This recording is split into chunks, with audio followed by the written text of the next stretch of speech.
Tapi saya tidak mengenal derivatif 4 itu 2 tambah 2, saya nggak kenal.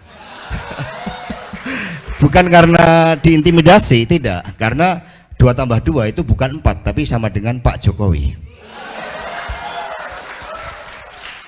Sebab Pak Jokowi lah yang melipat gandakan kekuatan nomor 2, betul tidak?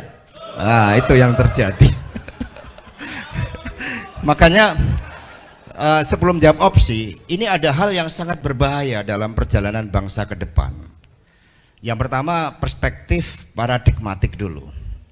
Ini terjadi pertarungan antara partai ideologi dalam pengertian partai itu dipimpin oleh suatu keyakinan atas dasar suatu pemikiran-pemikiran intelektual yang dibumikan pada persoalan bangsa, tanggung jawab bangsa dan negara, dan bagaimana desain masa depan. Di situ ada culture yang dibangun, ada values, filosofi, itu partai ideologi.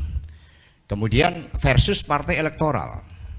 Partai elektoral itu partai yang hanya didesain untuk menang pemilu, nggak peduli itu fungsi representasi, komunikasi politik, pelembagaan partai, apalagi itu nggak peduli. Yang penting bagaimana partai didesain untuk menjadi menang secara elektoral, menjadi mesin pemenangan. Siapapun yang populer, siapapun yang punya dana, seperti yang disampaikan Pak JK tadi, siapapun yang punya kekuasaan, bahkan juga punya suatu jejaring secara struktural, ini karakter dari partai elektoral. Kalau kita tidak melakukan koreksi, maka partai ideologi dengan kepemimpinan intelektual itu akan hilang, karena tradisi berpolitik kita adalah tradisi intelektual dulu.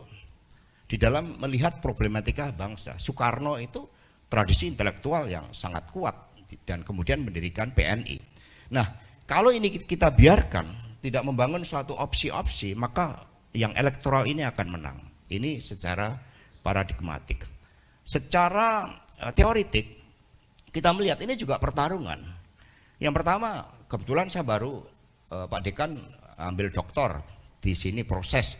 Judulnya tentang kepemimpinan strategik, ideologisasi, pelembagaan partai, dan relevansinya terhadap ketahanan partai. Ini ilmu ini nggak berguna di dalam praktek politik. Karena semua mengandalkan suatu dasar norma etika. Mengandalkan bagaimana suatu filosofi tentang bangsa dan negara yang dibahas dengan sangat baik dalam sidang BPUPK, tiba-tiba diluluh lantakan dengan ambisi-ambisi kekuasaan, maunya 3 periode nggak dapat, ya anaknya kalau perlu. Jadi mohon maaf ke media, sebelumnya kita berbeda, ternyata kritiknya betul.